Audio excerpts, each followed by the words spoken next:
This episode contains discussions of trauma, abuse, manipulation, and loss of control. It explores themes of psychological coercion, survival, and the lasting effects of violence. Listener discretion is advised. Control is not always obvious. It does not always look like force, or violence, or something that you can see coming before it happens. Sometimes, it is quieter than that. Subtle, gradual, something that settles in slowly enough that you do not realize it is there until it has already taken hold. Because real control does not just affect what you do, it affects what you think, what you believe, and what you will trust. And once that kind of control is established, it becomes difficult to separate what is yours from what was put there. Because when someone else takes that from you, when they rewrite your choices, your actions, your sense of self, the damage does not end when they are gone. It stays. It lingers in every decision that follows, in every moment when you hesitate, in every time you question whether what you are doing is truly your own. And that is where things become complicated. Because when someone loses control like that, when they have it taken from them in a way that they cannot fight back against it, the instinct is not always revenge. Sometimes it is survival. Sometimes it is avoidance. And sometimes it is refusing to become the thing that hurts you. This is not the story of vengeance. This is the story of someone who chose not to let it define her. This is Jessica Jones.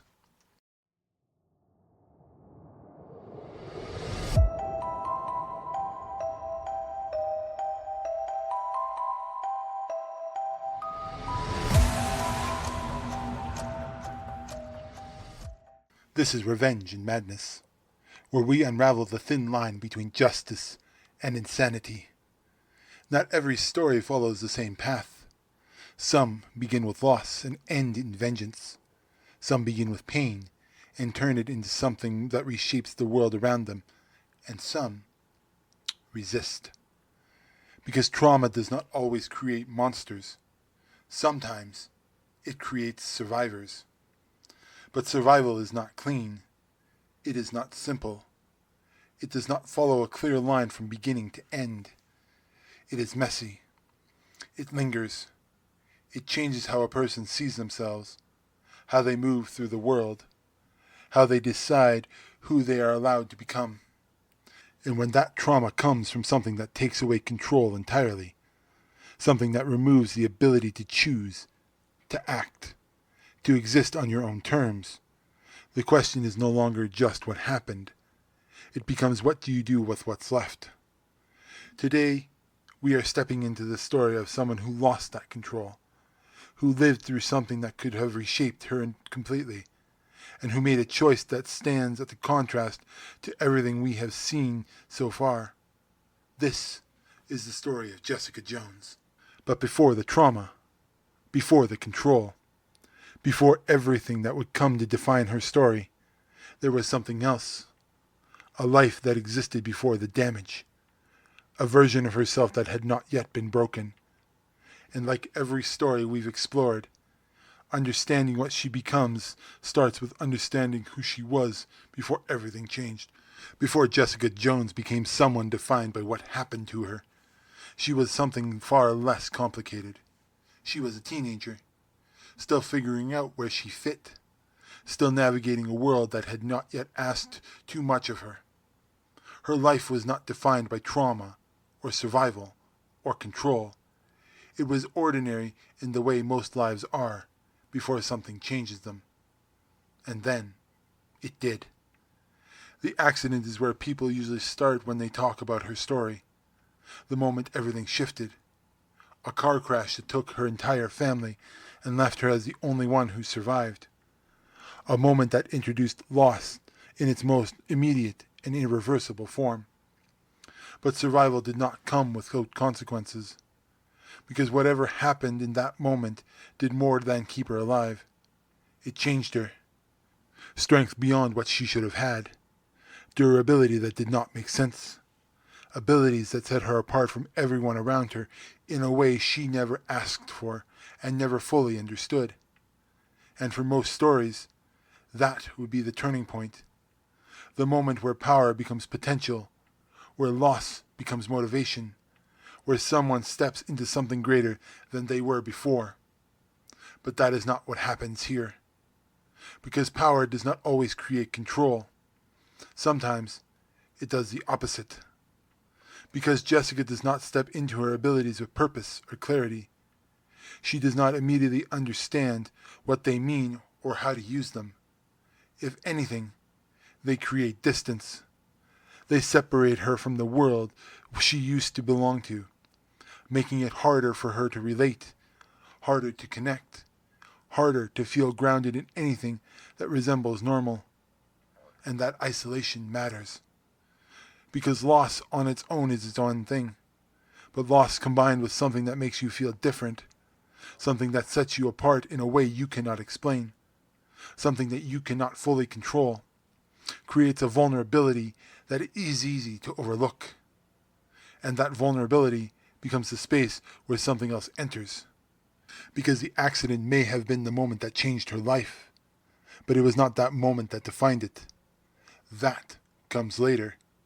And when it does, everything that came before it stops feeling like the wound and starts feeling like the setup. Because power without control is dangerous, but losing control entirely is something else. What happens to Jessica Jones is not something that can be understood through force alone. It is not violence in the traditional sense. It is not something that begins and ends with a single moment. Something that you can point to and say that's where it started. That's where it stopped. And it is something far more massive than that. Because the kind of control she experiences does not just affect what she does. It affects what she chooses. And once that choice is taken away, everything else begins to shift. Because when someone can tell you what to do and you have no ability to resist it, when your actions are no longer your own, when your voice is replaced by something else entirely, the damage does not just exist in what happens during that time. It reshapes how you understand yourself afterwards. And that is where this becomes difficult to frame in the same way as the stories we have already told. Because there is no justification here in the traditional sense. Jessica does not arrive at a belief that what is happening to her is right. She does not convince herself that the person controlling her has a point, or that there is a larger purpose behind being what is done. She knows it is wrong. She feels it every time she is forced to act against her own will. Every time her body moves in a way that does not belong to her. Every time her choices are taken and replaced with someone else's. And that awareness is what makes it worse. Because there is no distance between the action and the understanding of it. There is no way to separate what is happening and how it feels. It is immediate, constant, inescapable. And when that kind of control is maintained over time, it does something that is hard to undo. It breaks the connection between intention and action. It leaves behind a question that does not go away. What part of this was me, and what part of this wasn't me? Because once that line is blurred, once you can no longer fully trust your own decisions, your own instincts, your own self-control, the aftermath just becomes as important as what has already happened in that moment. And that is where Jessica's story diverges from everything we have seen so far. Because when that control is finally broken, when she is no longer forced to act, the path in front of her does not lead to vengeance in the way it might for someone else. It leads to something more complicated, something quieter. Because revenge would be so simple. It would be direct. It would provide a sense of closure, even if that closure is temporary. Because Jessica does not move in that way. Because for her, the question is not just about what was done to her. It is about what it means that it happened at all, and whether acting on it will actually change anything that came from it. Because when control is taken away from you completely, what comes after is not always action. Sometimes it is hesitation. What comes after something like that is not a transformation in the way people expect. There is no moment where Jessica Jones rises from what she experienced stronger, more focused, or more contained of who she is. There is no clear shift from victim to something else. No clean line that separates who she was before from who she becomes after. Instead, what follows is something far less defined. It is survival. And survival does not always look like progress. Because when control is taken away from you in that way, when your choices are no longer your own, when your sense of self is fractured by something you could not stop, what comes after is not clarity. It is uncertainty. Jessica does not step forward into purpose. She pulls back. She isolates. She distances herself from the world around her. Not because she wants to disappear, but because engaging with it requires a level of trust she no longer has. Every interaction becomes something to question. Every decision becomes something to second guess. Because when you have lost control once, it becomes difficult to believe you truly have it again. And that hesitation shapes everything. Her abilities, the strength that once might have meant something different, do not become a symbol of power.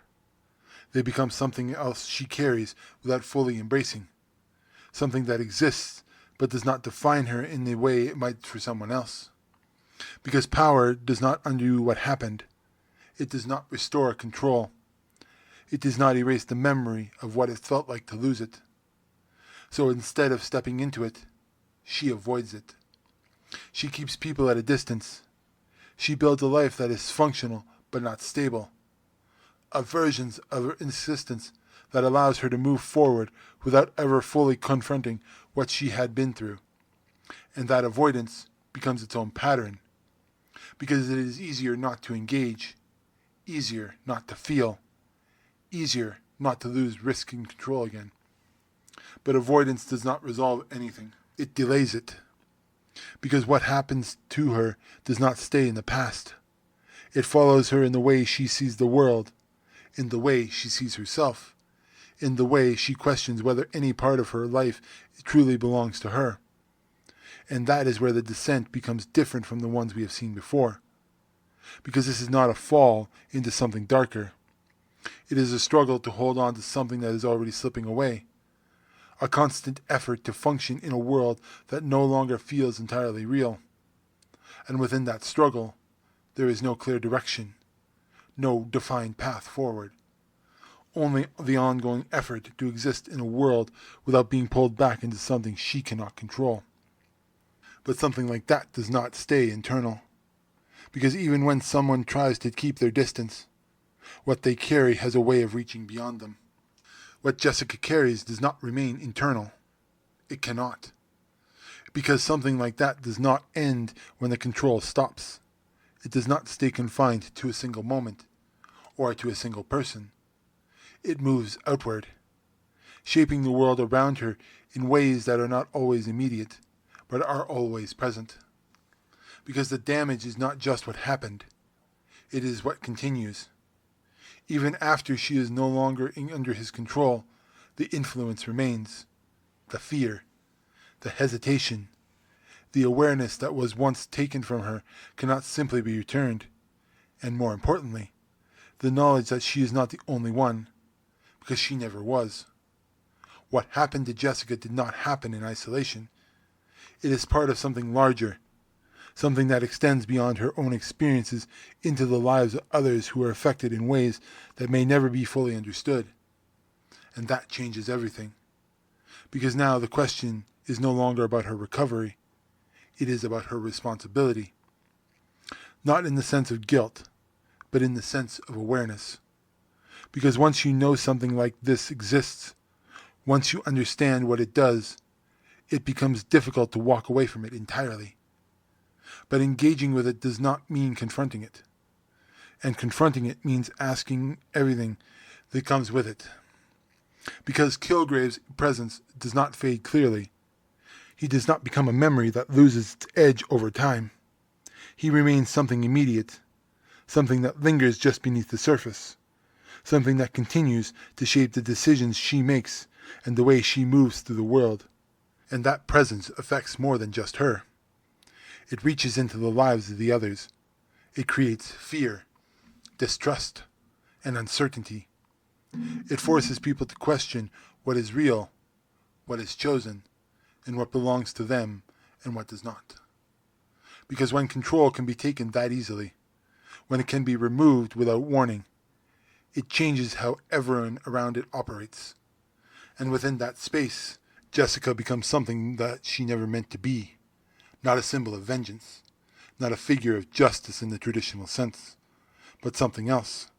A reminder of what happens when control is taken, of what it costs to get it back, and how fragile that control really is.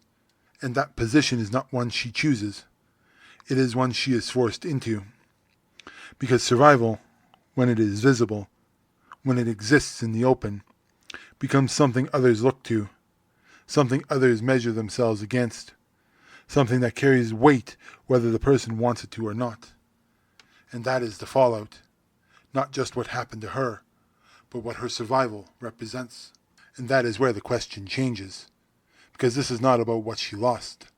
It is about what she refuses to become. So where does that leave us? Because this story does not end the way the others do. There is no clear descent into vengeance, no transformation into something else that consumes it entirely. There is no moment where the line is crossed and left behind without question. Instead, what we are left with is something far more complicated. A choice. Because everything that shaped Jessica Jones could have led somewhere else. The loss, the control, the violation of her will, the way her identity was fractured and reshaped by something she could not stop. All of it points in a direction we have already seen. Towards anger, towards vengeance, toward the need to make someone else feel what she felt. And it would have made sense. It would have been easy to understand. Because when something is taken from you in that way, when your control is removed and your choices are no longer your own, the instinct to reclaim that control through force is not just possible, it is expected. But that is not the path she takes. And that is where this becomes difficult to define. Because Jessica does not ignore what happened to her. She does not pretend it did not leave a mark, so that it does not continue to shape the way she sees the world. The damage is there. The hesitation is there. The anger is there. But she does not let it decide what she becomes. And that is not on the same as healing. It is not resolution. It is a choice that has to be made repeatedly, over and over again. Every time the past resurfaces, every time the memory returns, every time the possibility of losing control feels close enough to matter. And that kind of choice does not come with uncertainty, because refusing to become something that does not erase the fact that you could. It only means you didn't. And that distinction matters, because it raises a different kind of question. Not whether her actions were justified, but whether restraint is. Because in a world where vengeance feels earned, retaliation is deserved.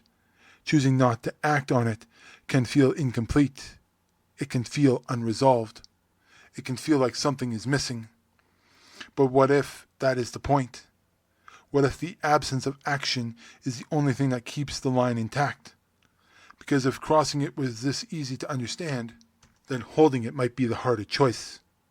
And that is where this leaves us, not with an answer, but with a decision. If you had the same loss, the same violation of control, the same opportunity to take it back, would you use it? Or would you hold on to the one thing that was taken from you and refuse it to let it define what comes next? Ladies and gentlemen, this has been Revenge and Madness.